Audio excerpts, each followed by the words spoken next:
Welcome to Beyond Overeating by Wholesome Lifestyle Project, the Overeating Podcast, where I'll be showing up weekly to share with you what I've learned during my binge eating recovery, helpful tools such as yoga, mindfulness, and energy medicine.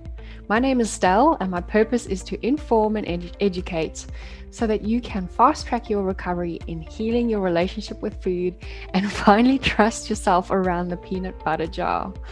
Join me as I share top tips, my struggles and triumphs to help inspire or just entertain. Remember, there's nothing wrong with you if you can't stop overeating. That's why I'm here to guide you along the way. Welcome back to another episode of the Beyond Overeating podcast by Wholesome Lifestyle Project. I'm your host, Stel Coombe-Heath, and today I have a really special guest with me. We'll be talking about the science of habit change and intervention. And I'm so happy to welcome Evelyn Szumski on the show. Welcome, Evelyn. Hey, glad to be here. It's so exciting to talk about habits. It's just one of my many passions. Absolutely. And I talk about habits quite a bit because, from a recovery perspective, our eating behaviors often come from either hunger, emotions, or habits. So I'm excited to dive into habit change today. This is a topic that I'm really passionate about. And I know you, Evelyn, are so passionate about this. Yeah. So I'm super excited to hop into the interview. But let me just quickly let everyone know a little bit about you and what you do before we get into that, before we dive into all the juicy bits. Okay, great. So Evelyn is the Managing Director of Leading Training Solutions, a company offering training in leadership, employee management, emotional intelligence, and personal development, specializing in evidence-based techniques that deliver results.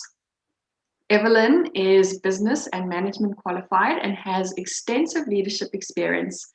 She practices neuro-based coaching, is ICF credentialed, also being a certified senior habit change practitioner and accredited EQ profiler. Wow, this sounds so interesting. And she's been a coach for the Richard Branson Center of Leadership before. Oh my goodness, I'm just so excited to hear about that. She's also an executive coach working with leaders in companies like Facebook and Salesforce, to name a few. Wow. Evelyn, I'm so excited to hear more about this. So let's dive into our first questions. But did you, first, before we get into that, do you want to just tell us a little bit about you and how you got to habit change facilitation? Yeah. One of the biggest things, I've always been the type of person that really likes to know how things work. So, back in the day when I first started working, one of my first jobs was actually in converting from paper-based into computers, because computers were kind of just new then. And I just love, ever since then, I've just loved technology and knowing what makes things tick and all of that. And then during GFC, I got retrenched from my job in corporate and wanted to kind of know what I could do. And that's when I started training. But what I found was I really, really like understanding what makes people tick. Which kind of led me into the whole brain-based stuff, the emotional intelligence, the neuroscience, all of that sort of stuff. Because there's nothing like, understanding that whilst I was big with technologies and computers and apps and all of that sort of stuff, that you've got three main, supercomputers sitting in between your ears, and you've got unlimited apps in that brain of yours. So that's what sort of got me into this place and keeps me engaged, because it's such a new science, relatively new science, that things keep changing all the time. Yeah, beautiful. And so how did it come that you got to work for Richard Branson in the Center of Leadership? Yeah, that was one of the that was really exciting. That was a time when I sort of first was dabbling in coaching, and was working with a business coach that was passionate about helping people in Africa, South Africa in particular, become self-sufficient businesses. So the Centre for Leadership there in Richard Branson's Centre for Leadership gets a lot of those underprivileged people in that area. And we were helping to coach business owners in their businesses in South Africa way back. And that was that was a while ago now. So, today it's a very global community. Then it was really exciting. So, helping those business owners trying to get their businesses off the ground and become self-sufficient and educated. Wow, that is just so exciting. I've heard of that initiative, and I think that's just such a beautiful way to help small businesses, especially those who really struggle. And being an coming from South Africa, that is just like I love hearing stories like that where there's such beautiful initiatives out there. So wow, that must have been a really exciting time. Did you go there, or were you able to facilitate things online? Yeah, it was all online. There was an offer to go there, but I missed out on that one. That we go over there once a year, but I just couldn't manage that. But certainly, even back then, there was an opportunity to join online, and the facilitation was online, the coaching was online. And now, of course, post-COVID, or we're coming out of COVID. The new COVID world this is normal and natural, right? Right now, I have global, global customers, all over the world. Probably the only ones I don't have is the UK because of the time difference, but and everywhere else, right? It's when I started, my business was 100% online, and I've helped also like people from Germany, New Zealand, many from the States, some from the UK as well. And obviously I'm based in Australia, South Africa as well. So it's just amazing how technology can really help us and help spread health and healing. Makes it just so much easier to find help and for us to facilitate transformation. Yeah, absolutely. And touch as many people as you can. Yeah, so true. And that's why we're on this podcast, right? So So Evelyn, how did you start working in emotional intelligence and habit change?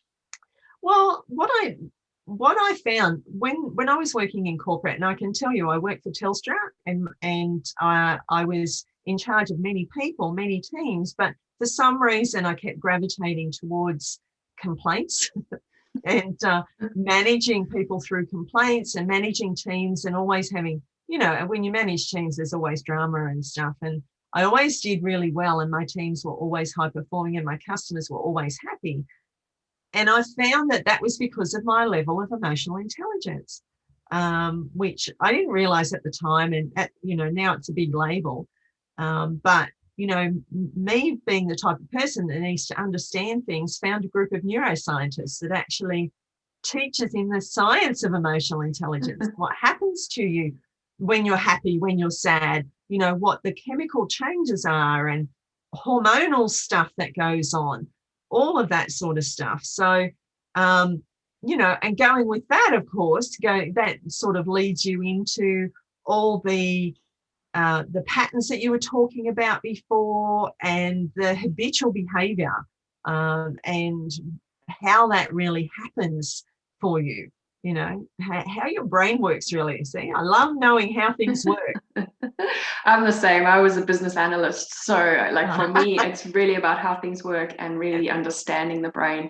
And that's why I always talk, I don't know if you've listened to some of my episodes, Evelyn, but I talk about the food zombie brain, how our hypothalamus takes over when we've deprived it, or if we're in that diet mindset, or when we're in that emotional state. It kind of takes over, and it feels like we've go on autopilot and we switch off. And that's how a lot of my clients feel when they start working with me. they feel like they're possessed, or that they're just in like this like autopilot mode. And we'll delve into that, because I think you're gonna just really explain to us why that is in a lot more detail, and probably a lot better than I can explain it. Yeah, that autopilot's a habit, right? It's there for a reason, but it is. It can be something. Well, obviously, it's the fallback position. No matter, if you're not looking after yourself, if you're tired, if you're fatigued, if you're stressed, if you're anything, the fallback position is that habit, right? The habitual behavior. Yes. It's easy. So Evelyn, let's dive into it. So what is the habit? Yeah, so a habit really is just exactly that. It's the automatic behavior that you have when that you fall back on. So a habit's something you don't have to think about. It just happens. A behavior is something you really need to focus on. So something like going to the gym, you have to work hard, right? Like you have to get up, you have to get dressed, you have to go, often you don't have a gym in your house, you have to travel to the gym, and then there's effort in the routines you do and all of that. That's behavior. Whereas habit, if you're in the habit of getting up and maybe stretching, having a big stretch when you wake up, and you do it without thinking, we all have morning routines that we do and we just don't even think about. So that's habit. That's habit. It's that autopilot. And Evelyn, I used to just hear, I always thought habits were bad because they were always labeled as let's get rid of bad habits, and it was like things like smoking or picking your nose or swearing, those kind of things. But like you were saying, habits are something we humans are habitual creatures, and we are formed on habits. Yeah, absolutely. Our brain likes to preserve energy. We're basically lazy creatures, right? And our brain likes to preserve energy so that we can focus on things that are more important. This is where habit comes in, because habit is then, that stuff that you need to do. And there's no good or bad habits, just like emotional intelligence. There's no good or bad emotions. Everything we do serves a purpose. And that's another key with habits, is that whatever habit you're doing, there's a trigger, but there's also a reward. You're always getting something out of your habit. Whatever it is, you're getting something. So like the trigger, you've got to identify that trigger, but you've also got to identify what the reward is you're getting, because we love rewards and we do things for a reason. Yes. Yeah, absolutely. So, Evelyn, let's talk a little bit about the science of how habits form in the brain. I love this. I've been reading up on, I'm just trying to think, Evolve Your Brain by Joe Dispenza. And I just love the science part about it, but I think you'll be able to explain it a lot better than I can. Yeah. Well, habits are something really, again, that this is the primitive part of our brain that just wants to get us prepared for, conserving energy and doing things that actually serve us, and work for us, right, and protect us in some way. It's usually that's what it is, a threat response. So with habits, it's about having a trigger that will start that. So oftentimes, if you say, for example, you want to, you need to brush your teeth, for example, right? You get up in the morning, you know that brushing your teeth gives you something, right? We know that brushing your teeth makes you feel good, it's good for your teeth and all of that sort of stuff. But it also gives you a good feeling, right? You get a good emotion that comes out of it. So we want that emotion and we get addicted to that emotion, right? This is a marketer's dream. And, when we talk about what's bad habits, right? You get into the habit of doing something that serves a purpose for you, and it becomes so automatic that you don't even have to think about it. Yeah. Right? So you get your cue might be, your trigger might be when I wake up or after I eat, I need to brush my teeth. And if you don't brush your teeth, you feel a bit awkward. It's not nice. It's not good. That's a habit. If you feel that, then you've got to go and do it. The first thing you're going to do is go and actually, you've got to go and brush your teeth, right? Yeah. I read another book and I can't remember, but they were talking about how the toothpaste manufacturers actually, why they started adding peppermints into the toothpaste. And that was the reward at the end of the day, was feeling that minty freshness was the actual reward in brushing your teeth. Yeah, absolutely. And that's how it actually reinforced that good habit of brushing your teeth in the mornings. So, and they added bicarb as well to make, because toothpaste doesn't have to foam up, right? Yeah. But they put the bicarb in there that does really not much other than give you a sensation. Yes. Of that in your mouth, right? Yeah, that's so fascinating. But yeah, it's amazing how they actually thought of that and really lent into the reward of getting to people to brush their teeth by giving them a good feeling, a good sensation, just by having that mint. And we have, with our brain, we have 40 to 60,000 thoughts a day, right? And this is why we need to conserve the energy, is right. That's a lot of thinking that goes on. No wonder we're tired at the end of the day. No wonder we need to sleep, right? We have that many thoughts. But those thoughts are everything. They work, they're around your health, they're around your diet, they're around your relationships, perhaps, and, your work relationships, your tasks that you do, your jobs, all those things. So there's the primal stuff, but there's also things like driving, right? I remember when I first started to drive, you get behind the wheel of a car and it's, wow, this is powerful. This thing is amazing. You're so aware, but then after a while, I can drive from point A to point B and not even realize that I've been in the car. Well, I mean, I think that's why things would be overwhelming, and I think, even just moving our bodies, that's all formed of habitual patterns. And when we were babies, we had to think about, okay, extend the arm, hold on to whatever you want to pick up, and then bend the arm.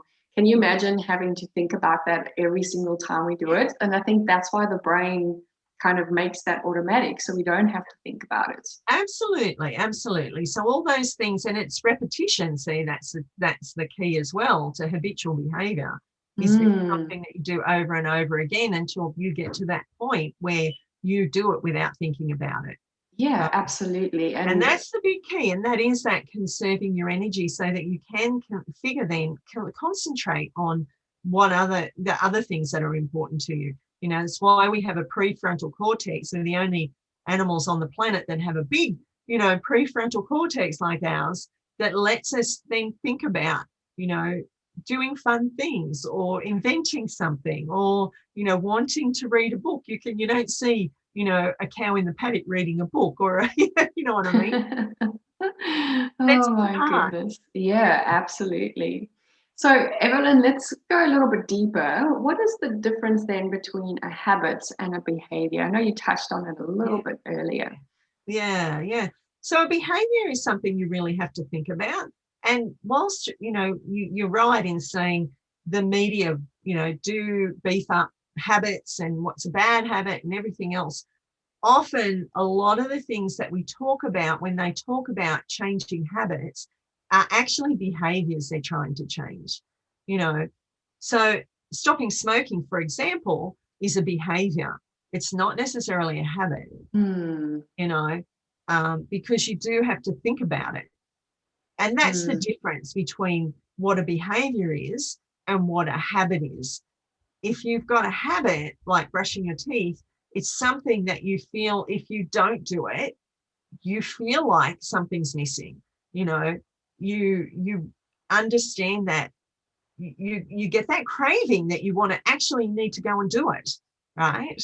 So that's the difference between the two. A behavior takes work. It really does take, some effort to actually do that thing. Whereas a habit it doesn't. You do it, it's second nature. You're not thinking about it anymore.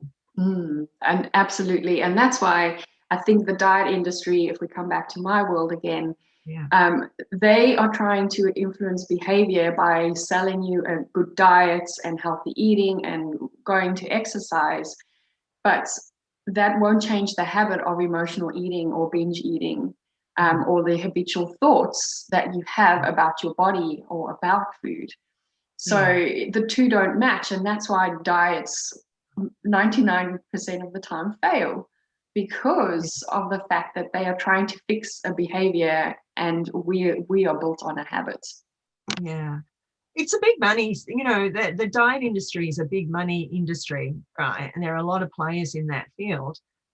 And that's, the media has a part to play as well. But when you think about diet, you know, when you think about the diet of a cow, for example, you know, it's like grass, right? When you think about the diet of a person, you think about a diet, right? You often think about a short-term fix, not a long-term fix. It's about, you know, and this is what the diet industry is big on, is, right, your 12-week program. If you think about it, you know, when you go on a diet, many people think, okay, so it's 12 weeks, I can do this for 12 weeks. And then they do go on it for 12 weeks, whatever it is, whether it's shakes or diets or pills or whatever, for a certain period of time. But in your mind already, you think, yeah, because it's short term. Yeah. Right. And then at the end of it, I can go back to normal because you haven't actually changed the habits. And that's a good example of what's a behavior as opposed to a habit, right? Yeah. Because when you're off that diet, then it's like, oh, great, I've lost the weight. This is fabulous. Now I can just go back to normal, and you've changed nothing. And put the weight back on. And of course, we know you put on more, right? You always put on more. And every time you try it, you do this yo-yo thing. And we're so used to quick fixes, right? That 12-week program, that quick fix, it's going to get me into that wedding dress. It's going to get me into that, you know, short-term thinking thing that then leads us into going back to those old habits, right? Yeah, absolutely. And, you know, funny, my program is between 12 and 16 weeks, but we don't work on the behavior. We go straight into the habits. Yeah. And we make sure that we practice those techniques every single week, so that it becomes an automatic thing for my clients. And we pick up and identify our triggers in, you know, first couple of weeks, so that we are able to identify where that habit starts. And I think, that's where the value in working with more of a recovery specialist is something that's really going to be beneficial if you have that habit of emotional eating or binge eating or just uncontrolled overeating in general. Yeah, absolutely. And you know what? These habits play out in all areas of your life, you know, so it's not just about eating. And the diet industry is an easy one to pick on because it's big money and there's so many options out there just set up to confuse you, right? Yeah. And of course they don't work. That's why there's so many options, because you can try how many different ones. I know people that have tried so many different ones, you know, because one didn't work for them or it didn't have short term. But, you know, same, it's in relationships and at work we have triggers and, you know, there's habits that just fill our lives in all areas that can impact on our eating as well. You know, you talk about emotional eating, that can be with relationships or, you know, that can be with, well, when we just had Easter, right? So Easter's a time when people get together and enjoy each other's company and overeat, eat chocolate and eat things that they don't normally eat, right? That's emotional eating too. Yes, absolutely. And I'm super excited to talk about the next thing, and that is different types of habits. Are there different types, or is it just one specific habitual pattern that everyone follows? Oh no, everything we do is habitual. So, you know, you could perhaps think about you know, emotional habits, and a lot of that stuff is learnt when we're young, right? So if we live in a household where perhaps there might be, you know, some sort of domestic abuse, or where perhaps the parents are arguing all the time, then as you grow up, you've learnt the habit of that's how you respond to people in relationships, right? You yell at them, you scream at them. And it's a habit that you've developed, right?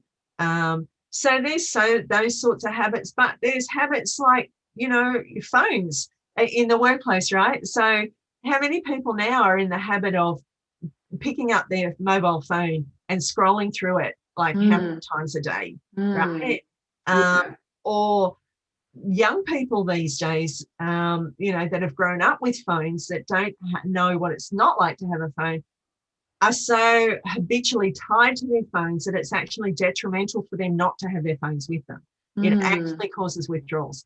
So, you know, there's those sorts of habits. And then, of course, there's health that we're talking about, you know, that and well-being. And with that, it's about how do you respond to different emotional situations. That's habitual as well. Just movement, right? Are you in the habit of sitting around and binge watching Netflix? You know, is that a habit of yours? Or are you in the habit of getting up and needing to get out of the house? This is one of the things that COVID's sort of done, is people have been locked down, and they've actually, because it's been over such a long period of time, they've actually developed new habits that perhaps are making them inactive, and developing new habits of now, you know, you can bake something at home instead of actually being out and about, you know, going to the shop and picking up something, you know. Yeah. Beautiful. So how long would you say it takes to form or create a habit? Well, this is interesting, because people say there's this, you know, this old wives' tale, I would say, of 21 days, but it actually takes 66 days to develop a habit. Now, that depends on, of course, the type of habit you're trying to create. But if it's a moderate habit, it can take an average of 66 days. So some habits might take 21 days, but some habits might take a lot longer than that. It really depends on what the habit is. So something like, you know, drinking more water might be something that's quick for you and easy, 21 days, whereas actually starting to get into, you know, regularly walking every day could take you 6 months, you know. Yeah. Okay. All right. So it just depends on what that habit is and how. You mentioned moderate habits. Is there a difference in intensity of habits? Yeah. The simpler, the quicker you take it on, the easier it is to do. Again, we're creatures of habit, and we like doing things that are easy. You know, that's why all these things pop up. These different diet, you know, things pop up, because they make them out to be easy. We do like things being easy, and the easier it is, the smaller the smaller the change that you need to make, the better chance you've got of that becoming habitual. So we talk about micro habits. I talk about micro habits a lot. It's the little steps that actually get you there. But, you know, if you want to walk, you know, for 10 kilometers every day, it's going to take a long time to build those micro habits to a point where you're actually doing it, as opposed to drinking water, you know, when you're sitting at your desk every day. Right. Yeah, absolutely. Okay. Yeah, that makes sense. And I suppose it also just depends on how people perceive the efforts in making that change as well. Because often the thing that holds people back is the perception of the efforts and the time it will take. Yeah. And that's a big thing, is when our brain, and you know, when your brain hits that wall, I call it, of like, okay, that's too hard, you almost go into an overwhelm, and then you back down. So if you've gone to that point, that goal or that step is probably bigger than it needs to be. So you just need to wind it back a little bit and think, okay, you know, if I say, okay, I'm going to put my shoes on and go for a walk this morning, and then I get up and I go, oh, I can't do it. I don't even try, right? So Yeah. the step might be then to, okay, I'll just maybe get ready for a walk, so here we go. That might be my first goal. It's just get Yeah. right, get dressed into my walking gear. Yeah, a lot of people have said they just need to get themselves to the gym, and then once they're there, they're fine. It's just getting that mindset of getting themselves there, and that was me for a long time as well. I made sure that I went to gym on my way to work or on my way home. I didn't come home first and then get ready, because I knew once I'm home, there's just no way I'm going back out. Yeah, that's it. Exactly. So it is about finding that thing, that makes it easier for you, and knowing yourself, understanding yourself. When you hit that wall, go, oh, okay, that's a little bit too big. Let's just not be that ambitious. Let's just back up. And that's something that, with society, we've actually taught to do that, right? Yeah. And that's the biggest problem. Is it's not, it really, we're making it hard for ourselves, and we're allowing ourselves to make excuses for those sorts of things, when all we really need is to wind it back. But that's why you have coaches, like you and me, to help people recognize that and put in place, the steps that are achievable. They're a little bit of a stretch, right? They're not too easy, but they're not too hard either. Yeah, absolutely. I love that. Evelyn, do you have a case study or just an example of how you've led someone through a habit change process and how that's helped them? Yeah. So I have a client that used to be a soccer mum, right? Take the kids to soccer every weekend.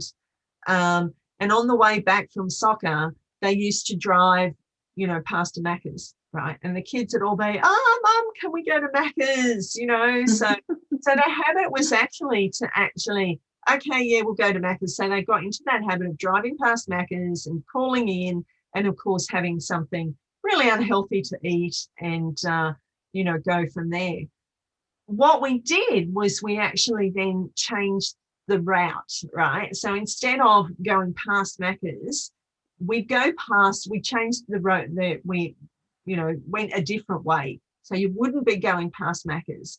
And it changed everything, because the kids didn't see the trigger of the big M. There was no, let's go into Macca's, or because mum didn't see the trigger of the M, it wasn't an automatic thing. It was just going a completely different way. And it changed, it created that healthy balance and allowed that weight loss, right, to come. Yeah, that is such a good example. And for those of you listening that's not from Australia, Macca's is McDonald's. When I got here, I was like, what is Macca's? It took me a while to figure that one out. The big M. The big M. Yeah, amazing how just changing that habit of going a different way home has actually removed that visual trigger. And I think one thing we didn't talk about is the triggers are not often just thoughts. They can be visual, they can be different emotions. What other triggers would bring on a habit? Yeah, there are, as you say, emotional triggers. So it might be how you're feeling. It could be even, the weather, right? When it's raining, you might feel the rain might bring on a trigger for you. It could be a smell of something, and again, the visual triggers that we talk about. So there are any number of triggers. Often when we're talking about diet or even emotions and relationships and things like that, there are triggers that are, they're not what you think they are. They're not on the surface. So sometimes you really have to identify what that trigger is that's setting you off. A lot of the time, they're emotional triggers. A lot of the time. It's something, even with a smell, if it's a smell of something, and we talk about Easter or Christmas, there might be the smell of, a roast turkey, for example, that just might get you salivating. And then you automatically think of overeating, right? or cinnamon. Like if I think of Easter, I always think of cinnamon, or in Christmas, cinnamon comes to mind. Yeah. And when you're going past a store then and you smell cinnamon, you feel like that makes you feel like you want, to eat or drink or something, right? Yeah. So there's lots of different triggers that impact the way you do things habitually. It's about finding the proper trigger if you've got a habit that's not serving you. Sometimes they are. Sometimes it's maybe just changing a little bit of a behaviour, but you've got to understand what the trigger is. If you've got the wrong trigger, it won't work. Yeah, absolutely. Thank you, Evelyn, for sharing your knowledge on habits. And you mentioned that you have a gift for everyone who's listening. Did you want to tell us a little bit more about that? Yeah, so there's actually a thing called the habit loop, and this is the science behind the habits, and it's about how you can identify your habits and create some new habits. And it's just a PDF that you can download, and it talks about looking at your cue or what your trigger is, what the routine is then that follows that trigger, and what the reward is. And then you can switch out, once you understand what the trigger is, and you know what the reward is, you can switch out that routine in the middle. And the worksheet that I've got for you, the PDF, actually takes you through, looking at what that is, helping you identify what the trigger is. And it can be a time of day, it can be a place, it can be a smell, it can be whatever it is. And understanding what the reward is that you get out of it, whether it is actually, whether you're hungry or whether it's a social thing or whether it's something else. And then, letting you switch out the middle bit, right? Okay, that sounds amazing and such a great resource for everyone to download. So I'll put that into the show notes for everyone to come and find. I think that's a good exercise to just actually identify your habit loops. It might have nothing to do with eating. It might be something else that you discover through this PDF. So make sure to go and download that if you are listening to this episode. Evelyn, can you share one way in which you appreciate your body, or one habit you have formed that appreciates your body? So I do walk every morning. I love walking every morning. I'm in a semi-rural area. So for me, it is the one thing that is it's just, I do it without fail. And if I don't do it, there are days when I go to networking breakfasts and things, and I just switch it out. So at lunchtime, then I'll go for a walk instead of in the morning. So it's my habit that I have to do. It helps me keeps me grounded and clears my mind, and just lets me be active as well, instead of sitting in front of a computer talking to people all day. Oh yeah, that's so beautiful. I love my walks as well. It's just so great to just take a break from the desk and go get that fresh air and a bit of sunshine if there is, or even if it's cloudy, just change of scenery is just so good. Always good for the soul. I was going to say, and I'm always looking for something different, right? So at the moment there's some little ducklings up the road, little baby ducklings that go for a swim on a pond near me. So it's cute to see that. That sort of thing is really lovely. And I always look for something different, whether it be the sunrise or something different going on. Yeah. Oh, amazing. Thank you, Evelyn, for coming on and sharing your knowledge about habits and how they work. And I'm super excited for people to hear what you have to share, because I think they will find this so, so valuable. Can you let us know where people can find you? Yeah, sure. Look, you can find me on Facebook at Your Mind Master. I'm Evelyn, Your Mind Master. I'm also on LinkedIn, as Leading Training Solutions, and I also have a website.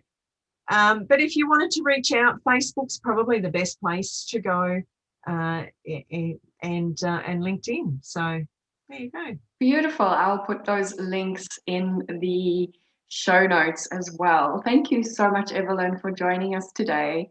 I am just so happy that we were able to cover this topic. Thank you for sharing all your knowledge. Thank you for inviting me. It's been a pleasure, and I love sharing. I always love sharing. You're so welcome.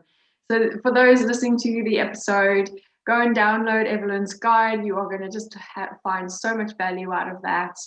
Go and find her on her social media channels as well, and just see what she's about, and just go and tune into some of her messages, because they are really supportive and just amazing. So this is the end of our episode. Thank you everyone for tuning in. As always, like and subscribe, and look out for some exciting programs coming to Wholesome Lifestyle Project to help you heal your relationship with food.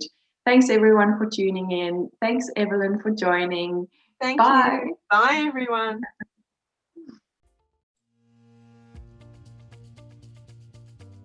Thank you so much for joining me today, and don't forget to share this with all your friends.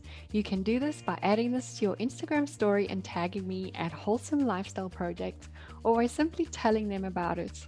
If you could rate and review on whatever platform you are listening, this will go a long way in helping me get this podcast out there, so that I can share my message and help as many women out there struggling with food issues as I can. Don't forget, you can follow me on Instagram on Wholesome Lifestyle Project, or connect with me on LinkedIn. My name's Stel Coombe-Heath, and that's where you'll find me on LinkedIn. I'll talk to you soon. Bye.